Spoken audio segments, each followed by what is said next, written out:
You're sitting on the edge of the bed, cuff wrapped around your arm, feet dangling just above the floor.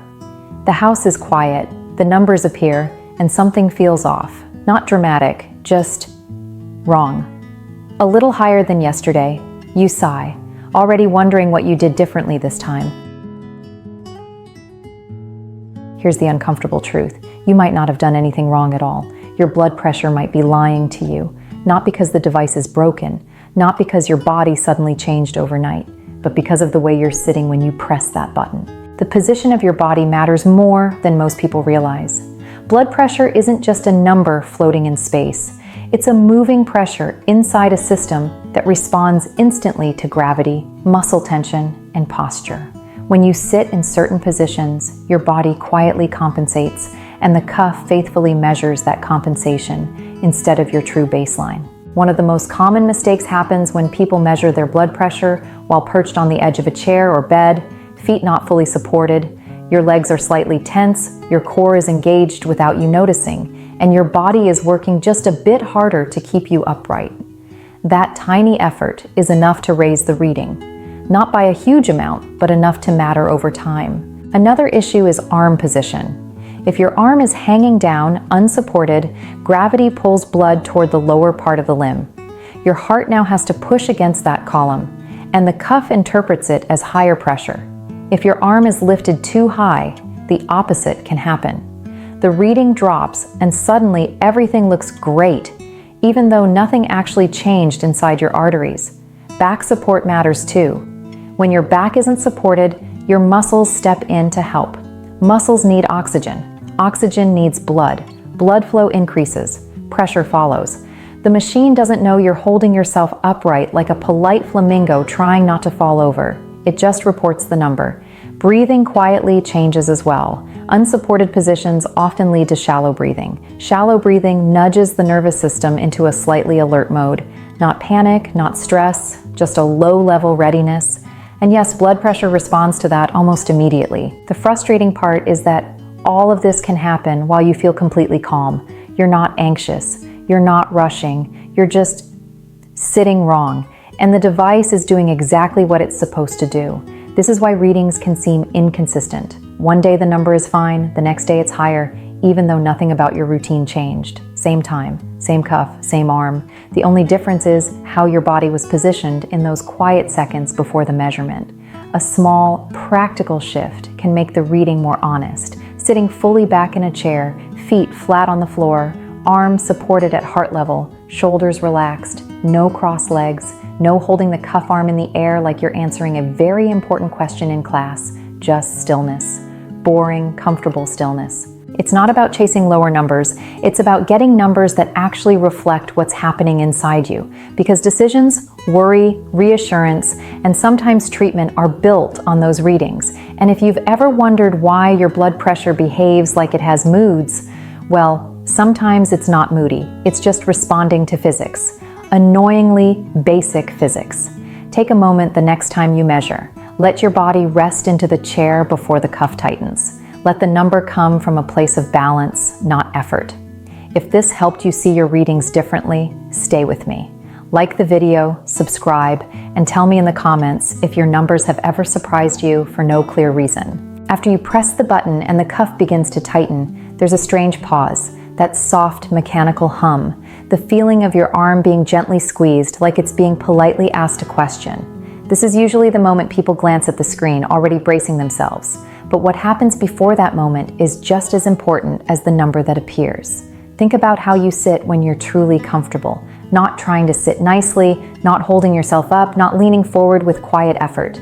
I mean the kind of sitting where your shoulders drop without permission, your jaw unclenches, and your body remembers it doesn't have to perform. Blood pressure readings love that version of you.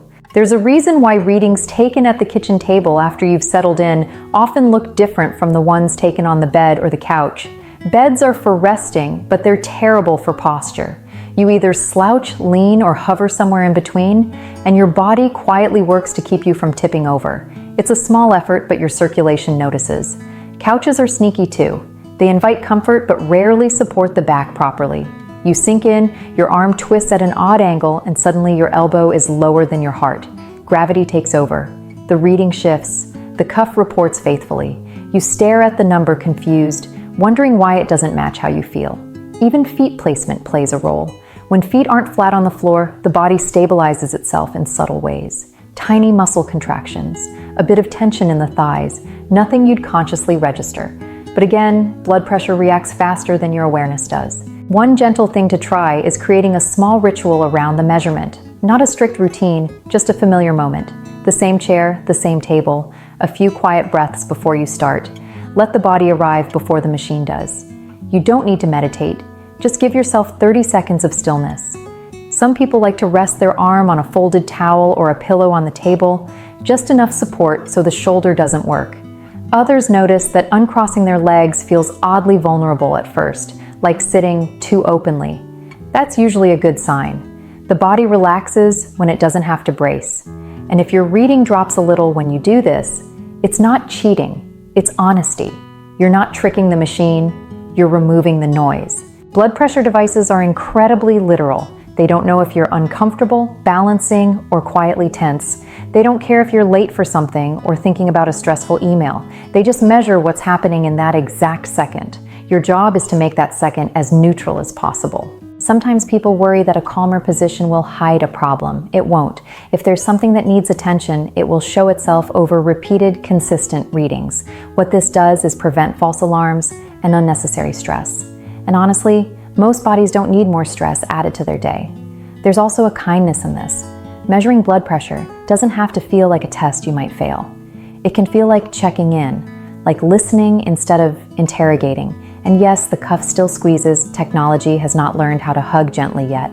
But the experience can be calmer. If you've ever taken your blood pressure 3 times in a row, hoping the third one would be nicer, congratulations, you're human. The goal isn't to hunt for a good number. It's to create the conditions where the number tells the truth. Next time, notice how your body feels in the chair before you press start. Adjust until it feels almost boring. That's usually perfect. If this felt helpful, stay here with me. Subscribe, like the video, and tell me in the comments where you usually measure your blood pressure. Bed, couch, kitchen table, or somewhere unexpected. There's something quietly reassuring about realizing that your body isn't always the problem. Sometimes it's the setting, sometimes it's the angle. Sometimes it's just the way gravity shows up uninvited and makes everything feel heavier than it needs to be. Blood pressure numbers can feel intimidating because they look so definitive. Black digits on a screen, no context, no tone of voice. But your body is not a spreadsheet. It's more like a conversation that changes depending on how gently you listen. When you slow the moment down, when you let your body settle before you measure, you're not trying to control the outcome. You're giving yourself a clearer mirror. It helps to remember that consistency is more important than perfection. One reading doesn't define you, even a few strange ones don't. What matters is creating the same calm conditions again and again, so the trend makes sense. Think of it like weighing yourself on different floors with different shoes. The scale isn't broken, the setup just isn't fair. There's also an emotional side to this that people don't talk about much. Measuring blood pressure can quietly stir up fear. A small tightening in the chest before the cuff tightens. A quick thought of what if. That emotional tension alone can influence the number. So part of this process is learning to approach the measurement without bracing yourself. Curiosity instead of judgment. Observation instead of pressure. One practical thing you can try is this. Before you press the button, place both feet on the floor and gently press them down for a second, like you're reminding yourself that you're supported. Then let that effort go. It sounds simple, almost too simple, but that brief grounding moment often softens the body in a way that the reading can reflect. And if your mind wanders while the cuff is inflating, that's fine. You don't need to empty your thoughts or do it right, just don't hold your breath like you're underwater. The machine doesn't reward bravery. There's a strange comfort in knowing that accuracy often comes from doing less, not more. Less holding, less adjusting, less trying to fix the number in real time. Just letting your body be where it is, in a position that doesn't ask anything of it. Over time, this changes how the whole ritual feels. It becomes less of a verdict and more of a check-in. Less did I pass, and more how am I today? That shift matters, especially if you're someone who's been carrying health worries quietly without saying them out loud. You're allowed to be gentle with yourself here. Health is not a performance, it's a relationship, And like any good relationship, it responds better to patience than pressure. Thank you for staying with me through this. If this brought you a little more calm or clarity, I'm really glad. You're always welcome here. If you'd like to keep learning together, subscribe, tap like, and leave a comment. I read them, and they matter more than you think.